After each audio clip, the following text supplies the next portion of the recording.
السلام علیکم جی۔ Last time بات ہوئی تھی ہماری آپ سے امانت کے ریفرنس سے کہ ووٹ بھی امانت ہے، اور ایون آپ صلی اللہ علیہ وآلہ وسلم کتنے امانت دار تھے۔ آج ہم اس کے ساتھ جو اگلی چیز جڑی ہوئی ہے اس کی ہم بات کریں گے، سیاست کی بھی۔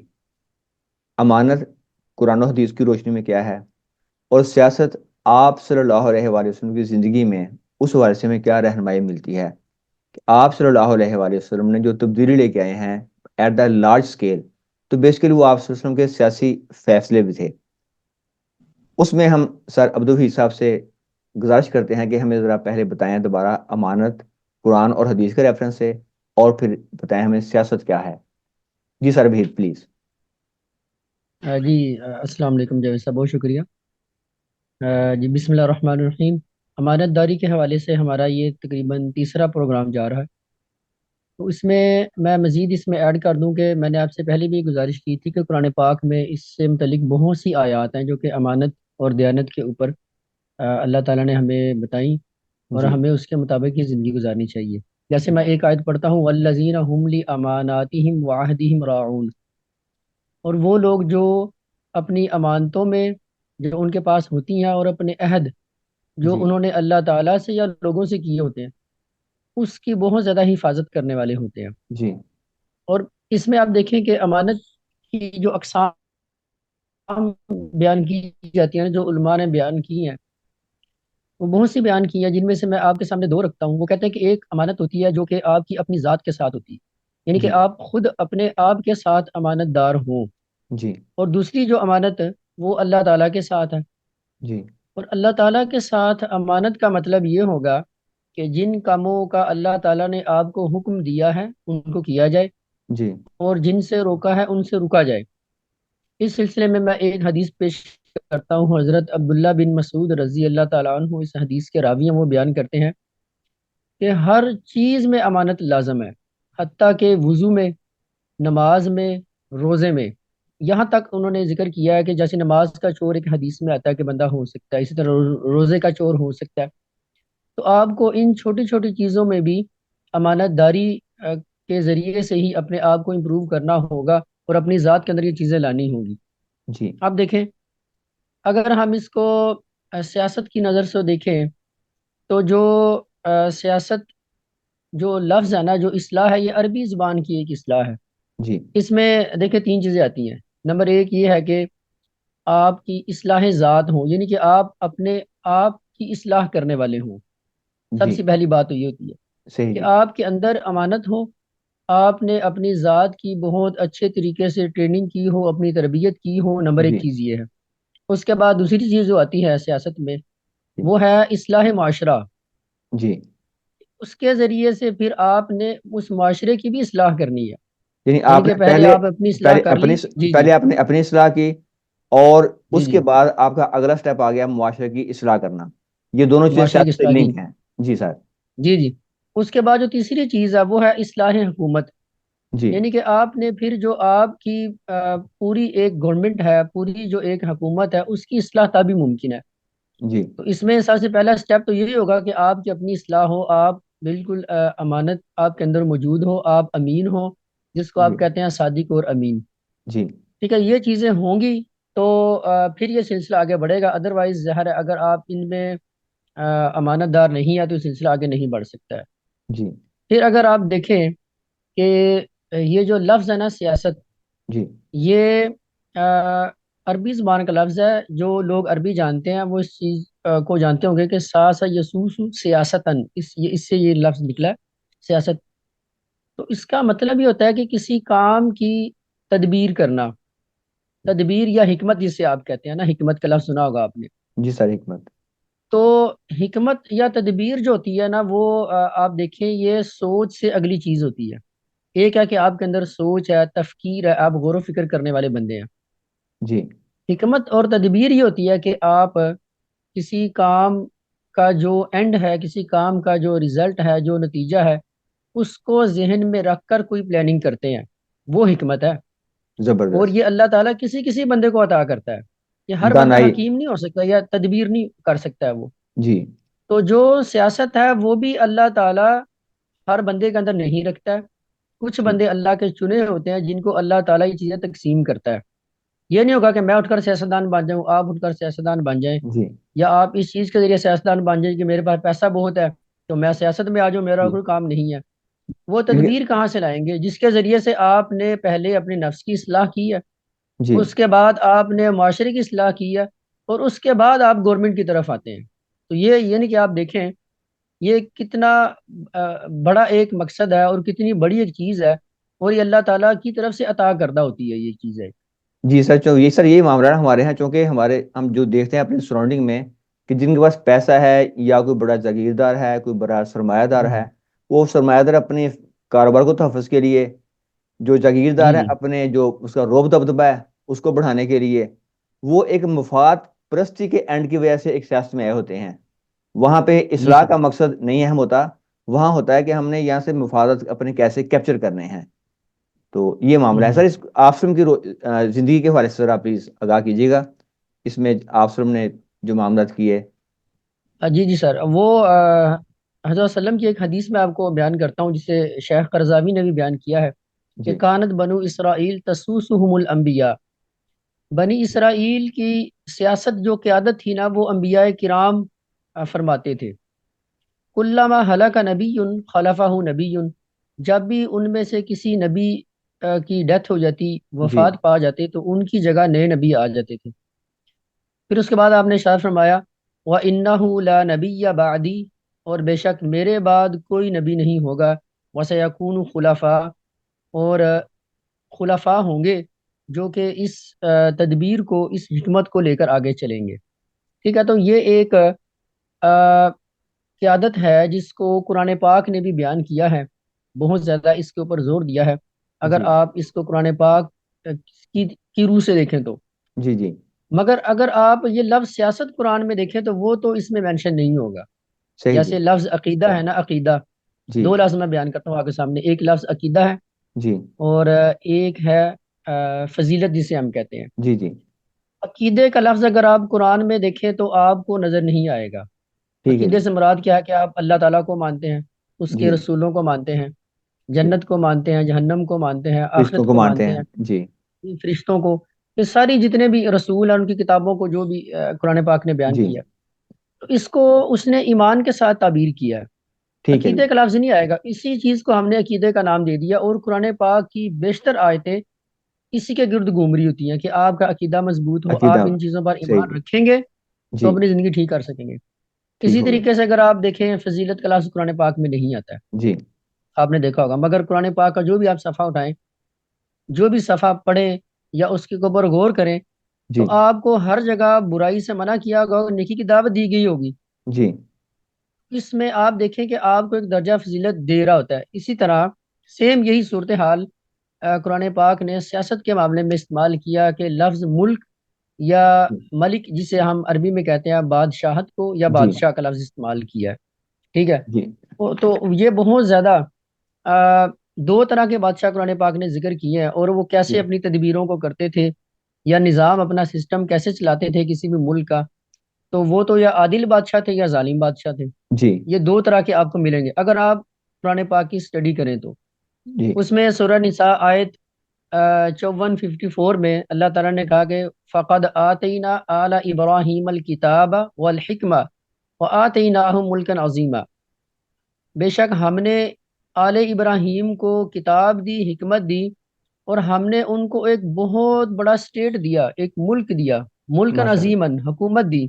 جیسے جی میں نے پہلے آپ کے سامنے ایک حدیث پڑھی تھی جی کہ اللہ تعالیٰ نے بنی اسرائیل میں قیادت اور سیاست کا ایک نظام جاری کر دیا، جس کے ذریعے سے انہوں نے پوری دنیا کے اوپر گورنمنٹ کی، حکومت کی، اور اس سیاست کو آگے نبیوں میں جاری رکھا ہے. جی. پھر آپ یا- دیکھیں. یعنی جی وہاں پہ جی وہاں جو سیاست تھی وہ اللہ تعالیٰ کی جو رہنمائی تھی، مکمل طور پہ ان کے پیغمبر کے کنٹرول کے تھرو وہ آگے بڑھ رہی تھی. جی یعنی جو آسمانی رہنمائی تھی اس کے زیر تحت وہ چل رہی تھی. آج جو ہم مسلمان ہیں ہمارے پاس قرآن اس رہنمائی کی شکل میں موجود ہے، اور ہمیں دونوں پہلو دکھا دیے گئے ہیں. تو اس لیے آپ سننے کے بعد پھر ہم نے خود اس کو لے کے چلنا ہے. سر پلیز آپ بات کو جاری رکھیں اپنی. جی جی، اسی طرح اگر اگر آپ سورہ یوسف کی اسٹڈی کریں، مطالعہ کریں، تو اللہ تعالیٰ نے وہاں ان کو کہا کہ ربی قد آتیتنی من الملک، جی جس میں یوسف السلام یہ کہہ رہے ہیں کہ تو نے مجھے یہ ملک عطا کیا ہے، جی جو گورنمنٹ دی ہے۔ آپ یہ جانتے بھی ہیں کہ وہ مصر کے وزیر خزانہ تھے، جی اور ان کی پالیسیز کیسی تھیں اور کیسی حکمت اور تدبیر تھی کہ جن دنوں میں وہاں قحط سالی تھی اور لوگوں کے جی پاس کھانے کے لیے کچھ نہیں تھا، جی اور ملک کے حالات بہت برے تھے، لوگ ایک دوسرے کو لوٹتے تھے، جی جی تو انہوں نے کیسی وہاں تدبیر اختیار کی سیاسی اعتبار سے، کیسے ملک کو انہوں نے سٹرونگ کیا، مضبوط کیا، اس کی معیشت کو مضبوط کیا، تو اور یہ ایک اس کو بحران سے بچا لیا، ایک بہت بڑے انسانی جی جی بحران سے بچا لیا گیا اس کو، بے شک ہاں یہ جی، ایسا ہی ہوا۔ یہ ان کی ساری تدبیر تھی ایک۔ جی تو جو بادشاہ تھا اس نے یوسف علیہ السلام کی ذات میں اس چیز کو اخذ کر لیا تھا کہ یہ اس بندے کے اندر یہ کوالٹیز ہیں کہ صحیح جی، یہ کسی بھی ملک کو چلانے کی طاقت رکھتا ہے۔ بالکل صحیح۔ اسی لیے جب حضرت یوسف علیہ السلام کی ڈیتھ ہوئی تھی، جی تو اس میں مفسرین نے لکھا ہے کہ جی جو مصر کے لوگ تھے وہ مانتے نہیں تھے کہ اتنا خوبصورت، اتنا ذہین اور جی اتنا مینجمنٹ والا بندہ مر سکتا ہے، اور وہ اس بات کے صحیح اوپر جی، بلیو کرتے تھے کہ اب اللہ تعالیٰ ایسا نبی نہیں بھیج سکتا ہے اچھا جو کہ جی، اس قدر اتنا ذہین تھا اور اتنا خوبصورت تھا اور اخلاقی اعتبار سے بھی بہت اعلیٰ لیول کے اوپر تھا۔ ماشاء اللہ تو بے قرآن شک۔ پاک نے باقاعدہ اس کے اوپر ذکر کیا، اور آپ 13ویں پارے میں وہ پڑھ سکتے ہیں کہ کیسے انہوں نے مصر کو ان بحرانوں سے نکالا ہے۔ بے پھر شک آپ اگر دیکھیں سلیمان علیہ السلام کی جو پوری مکمل ایک اسٹیٹ ہے اس کا جی ذکر ہے۔ جی ان کے بالکل والد داؤد علیہ السلام کی اسٹیٹ تھی پوری، ایک کیسی تدبیر کے ساتھ وہ لوگ جی چلتے تھے، اور کیسے ان کے دور میں غریبوں کو کھانے ملتے تھے۔ اگر آپ سورہ سبا کی اسٹڈی کریں وہاں آپ کو ملے گا جی کہ ان کی گورنمنٹ میں کوئی بندہ بھوکا نہیں رہتا تھا، یعنی کہ آپ اندازہ لگا سکتے ہیں کہ جو بندے بے روزگار، بھوکے، فقیر، ننگے، جی دیگوں کی دیگیں پکتی تھیں، قرآن پاک میں یہ لکھا ہوا ہے، صحیح جی، بہت بڑی صحیح بڑی دیگیں پکتی تھی جن میں کھانے تیار ہوتے تھے، صحیح، اور انہوں نے اس چیز کا بڑا بندوبست کیا تھا کہ کوئی بندہ بھوکا نہ رہے۔ تو یہ بالکل صحیح ساری ان کی ایک حکمت عملی حکمت ہے۔ جو کہ آپ کو قرآن پاک سے ملتی ہے۔ اور سر پھر اسی کے پیرل، سر اس کے پیرل پھر جو فرعون ہے اس کی حکومت کا بھی ذکر ہے قرآن پاک میں، کہ وہ کیسے ظلم کرتا تھا، اور اس کا جو نظام جی جی حکومت دکھایا گیا، تو وہ بھی ہمارے سامنے دو پہلو رکھ دیے گئے۔ ہاں جی، جی ہاں جی، وہ دیکھیں اس میں جو کیٹیگریز قرآن پاک نے بیان کیا نا، وہ تین بادشاہ جو ذکر کیے ہیں، ایک جالوت ہے، جی اور ایک نمرود بادشاہ ہے، اور ایک جی فرعون ہے۔ فرعون ان کو، جی ان کی، آپ دیکھیں ان کا کفر تو ایک طرف ہے، جی اور ان کی سیاسی تدبیر دیکھیں کیسی تھی۔ جی یہ ظلم کرتے تھے لوگوں کے اوپر، جی جابر تھے، ظالم تھے، لوگوں کا حق کھاتے تھے۔ جی آپ یہ بھی یاد رکھیں کہ پیغمبر کی جو ٹکر ہوتی تھی نا کسی بھی رسول کی، جی وہ ان جاگیرداروں سے اور اس ظالم نظام سے ہوتی تھی۔ صحیح وہ صحیح جی کسی عام بندے کو نہیں تنگ کرتے تھے کہ عام جی بندوں کو پکڑ لیا انہوں نے، بٹھا لیا اپنے پاس، بٹھایا ہوا سمجھا رہے ہیں، ایسے نہیں کرتے تھے وہ۔ جی آپ جتنا بھی دیکھیں گے وہ بڑے بڑے جو تاجر ہوتے تھے، بزنس مین تھے، جو اس وقت کے حکمران تھے یا بادشاہ تھے، ان سے کہتے تھے کہ آپ بھائی اللہ تعالیٰ کا خوف کریں، لوگوں جی کے حق نہ کھائیں، سیاسی اعتبار سے ایسی قیادت کریں کہ ہر بندے کو اس کا حق ملے۔ صحیح جی ٹھیک ہے، بے یہ شک جو قرآن پاک میں جو لکھا ہوا ہے فرعون کا دعویٰ، جس میں وہ کہتا ہے کہ انا ربکم الاعلی، میں تمہارا سب سے بڑا رب ہوں، جی اس کے استغفر پیچھے اللہ کچھ مفسرین نے یا محدثین نے یہ بیان کیا ہے کہ اس کی مراد یہ ہوتی تھی کہ جیسی تدبیر، جیسی سیاست میں کر سکتا ہوں کوئی بھی نہیں کر سکتا ہے۔ یہ جو مصر کا سارا نظام ہے یہ میری وجہ سے چل رہا ہے، اور یہ جو نیچے نہریں چلتی ہیں یہ بھی میری وجہ سے ہیں، اور یہ لوگوں جی کو رزق ملتا ہے یہ ساری میری حکمت ہے، میری تدبیر ہے۔ تو استغفر موسیٰ علیہ السلام نے اس سلسلے میں اس کو کہا تھا کہ اللہ کا خوف کرو، اللہ سے ڈرو، اور بنی اسرائیل کو چھوڑ دو، تم تو ظالم ہو، تم ظلم کرتے ہو، لوگوں کا حق کھا جاتے ہو۔ تو وہ صحیح صحیح سیاسی اعتبار سے اپنے آپ کو رب کہتا تھا، رب۔ جی وہ اس اعتبار سے موسیٰ علیہ السلام نے ان سے کہا کہ آپ اللہ تعالیٰ سے ڈریں اور اللہ جی خوف کرو، مگر اس نے ظاہر ہے وہ، تو یہ تین بادشاہ جو قرآن پاک نے ذکر کیے ہیں اور ان کے ساتھ حکومت کا بھی ذکر کیا، جی تو اس میں ظلم تھا اور زیادتی تھی، اور اللہ تعالیٰ کی توحید کا انکار تھا۔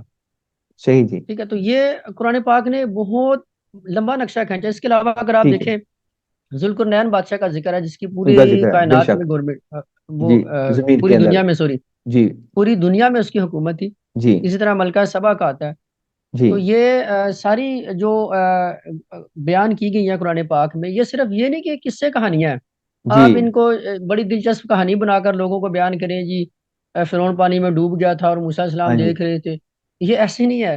اس کے صحیح جی پیچھے پورا ایک فلسفہ ہے آپ کی حکومت کا، اور حکمرانوں کے لیے بھی سبق ہے جی کہ وہ ان بادشاہوں صحیح، کو دیکھ لیں جن کی تدبیر کیسی تھی۔ اس کے علاوہ بہت سے واقعات اور ہیں کہ وہ جی ان کی ڈیلنگز کیسی ہوتی تھی نبیوں جی کی۔ لوط علیہ السلام کا ذکر ہے، حضرت ہود کا ذکر ہے، حضرت صالح علیہ السلام کا ذکر ہے، زکریا علیہ السلام کا ذکر ہے۔ وہ اپنے دور میں کیسے تھے؟ عیسیٰ علیہ السلام کی جو سیاسی اختلاف ہوا تھا یہودیوں کے جی ساتھ، ان کو پھانسی چڑھا دیا گیا، تو یہ سارا کیا تھا؟ وہ صحیح صرف ہے یہ جی نہیں تھا کہ نماز روزے کے جھگڑے تھے، جی اس کے پیچھے یہ ساری اسٹیٹ ہوتی تھی، اور وہ لوگوں کو ساتھ لے کر چلتے تھے، اور پھر ان کی جماعت علیحدہ ہو جاتی تھی، اور جو مشرک تھے یا لوگوں کا حق کھانے والے تھے ان کی جی جماعت علیحدہ ہو جاتی تھی۔ تو ٹھیک، اگر آپ اس کو آ، نئی پاک کی زندگی سے دیکھیں، جی دوسرا جو پہلو ہے جی نئی پاک کی ذات کا، انہوں نے جو ہمیں نظریہ حکومت دیا تھا وہ یہ جی تھا کہ انسان جو ہے نا وہ زمین کا مالک نہیں ہے، صحیح جی زمین میں وہ امین ہے، امانت دار ہے۔ بالکل اللہ صحیح ہے، تعالیٰ نے اس کو یعنی کہ زمین کا مالک نہیں بنایا، ہر چیز اللہ کی ملکیت ہے۔ بے شک، جیسے قرآن پاک میں اللہ کا ارشاد ہے کہ وَهُوَ الَّذِي فِي السَّمَاءِ إِلَٰهٌ وَفِي الْأَرْضِ إِلَٰهٌ، آسمانوں کا الہ بھی اللہ ہی ہے اور زمینوں کا الہ بھی اللہ ہی ہے۔ بھی اللہ اور ہی ہے، اللہ تعالیٰ انسان کو جو کچھ دیتا ہے، انسان اس کا خلیفہ ہے، نائب ہے اور امین ہوتا ہے۔ کچھ صحیح، بھی اللہ نے آپ کو دیا نا، آپ اس کے امین ہے، امین ہے، آپ اس میں امانت داری کریں۔ جی چاہے آپ ٹیچر ہیں، چاہے آپ وکیل ہیں، چاہے جی بیوروکریسی میں ہیں، چاہے آپ کے پاس کوئی عہدہ ہے، چاہے وزیر ہے، مشیر ہے، وہ جو عہدہ آپ کے پاس امانت ہے، جی اگر آپ اس میں امانت نہیں کرتے تو آپ خائن ہیں، اور اللہ تعالیٰ اس صحیح، کے بارے میں آپ سے ضرور پوچھے گا۔ پھر دیکھیں، پھر یہ ایک نظریہ جو دنیا میں پھیلا ہے کہ کچھ لوگ تو یہ کہتے ہیں کہ یہ ہدو ہنود کی یہ سازش تھی، یا کرسچن لوگوں کی، جی کہ انہوں نے اس کو دو حصوں میں نا ڈیوائڈ کر دیا نئی جی پاک کی لائف کو۔ ایک جی مکی زندگی اگر آپ ان کا دیکھیے کہ مدنی زندگی ہے، جی تو وہ یہ کہتے تھے کہ مکی زندگی میں آپ صرف ایک روحانی پیشوا تھے جس میں بے آپ صرف اللہ کی عبادت کرتے تھے اور رہبانیت تھی آپ کی۔ جی مدنی زندگی میں جا کر آپ ایک امیر اور حکمران بن گئے۔ جی تو وہ ایک یہ الزام لگاتے ہیں، تو وہ کہتے تھے کہ مذہب اور سیاست دونوں علیحدہ علیحدہ چیزیں الگ ہیں، الگ ہے، یعنی کہ صحیح جی مذہب کا تعلق رہبانیت سے ہے، جی اور سیاست جو ہے وہ کہتے ہیں یہ خدا کا مسئلہ ہے، اور مذہب خدا تک ہی رہے گا، اور جی جو ہے سیاست، سیاست ہے جی وہ کیسر تک، بادشاہ تک لے جاؤ۔ تو یعنی کہ صحیح انہوں جی، نے بہت بڑی تقسیم کر دی ہے، یعنی یہ کہ مذہب یہ اور سیاست کوتاہی، یہ دونوں کو علیحدہ کر دی۔ ان سے کوتاہی ہوئی یہ والی بہت بڑی نا، کوتاہی ہوگی یہ والی، ان کے سیاست کو لنک کر دیا انہوں نے کیسرو کسرا سے، اور جو ہاں جی، مذہب کو لنک کر دیا عیسی علیہ السلام سے، کہ جو ان کا سٹائل تھا نہیں نہیں، ویسے ہی جو یہ کوتاہی نہیں سر، یہ لوگ جان بوجھ کر کرتے ہیں اصل میں۔ اگر صحیح آپ نے کسی کام میں ڈنڈی مارنی ہو نا، جب جی جی ڈنڈی مارنی ہو، اگر آپ کو کوئی عہدہ دیا جاتا ہے، آپ نے اس میں دیکھنا کہ میں نے مال جمع کرنا ہے، لوگوں کا حق کھانا ہے، جی حرام کا مال جمع کرنا ہے، تو ادھر سے آپ کو قرآن پاک اسی سے منع کر رہا ہے، اللہ کی جی کتاب جو ہے وہ آپ کو منع کر رہی ہے، چاہے آپ تورات پڑھیں، زبور جی پڑھیں، انجیل پڑھیں، قرآن، سب تو ایک ہی ہے نا، ہاں جی وہ آپ کو ان چیزوں سے روکتی ہیں۔ تو آپ صحیح پھر جی کیا کریں گے؟ یار اس کو آپ سائڈ پر کر دیں، جی یہ مذہب کا معاملہ، یہ مولوی جانے یا پادری جانے یا پنڈت جانے، اس کو سائڈ پہ کریں، جی ہم لوگ تو دنیا دار ہیں، ہم نے جی یہ کام کرنے ہی کرنے ہیں، اس کے بغیر تو گزارا نہیں ہے ہمارا۔ تو جی وہاں یہاں سے نا ایک نظریے نکلتے ہیں، یہ سر اس جب میں، آپ سر آپ نے سر نے جو بات کیا ہے اس میں دیکھیں کہ آپ نے قرآن پاک کے ریفرنس سے ہمارے سامنے دونوں رکھے ہیں فیز کے، جو علماء جو حکمران حق تھے، جس میں حضرت یوسف علیہ السلام تھے، حضرت موسیٰ علیہ السلام، تو خیر ان کو حکومت نہیں مل سکی تھی، اور حضرت سلیمان علیہ السلام تھے، ہوں ہوں، اور اس پر ہم بات کر رہے ہیں آفسم کے حوالے سے، اور جو آفسم کے حوالے سے باتیں ہیں اس کے ہم فردر ڈیٹیل اپنی اگلی ویڈیو میں اس کا بیان ذکر کریں گے مکمل طور پہ، آفسم کی جو ایز اے حکمران جو آفسم نے معاملات کی ہے قرآن و حدیث کے ریفرنس سے۔ اور اب جو امان کے حوالے سے ہم سے باتیں ہوئی ہیں، اور اس کے علاوہ ہم بتا دیا کہ فرعون، نمرود اور یہ جو ظالم لوگ تھے ان کی حکمرانی کیسی تھی، تو اسی بات کو ہم دوبارہ انشاءاللہ اپنی اگلی ویڈیو میں فردر ڈیٹیل میں جائیں گے کہ آپ وسلم کی سیاست کیسی تھی، ہم مسلمانوں کو اسی سنت میں لے کے آگے بڑھنا چاہیے۔ تو سر وحید آج یہیں ختم کرتے ہیں، سر بہت شکریہ آپ کا۔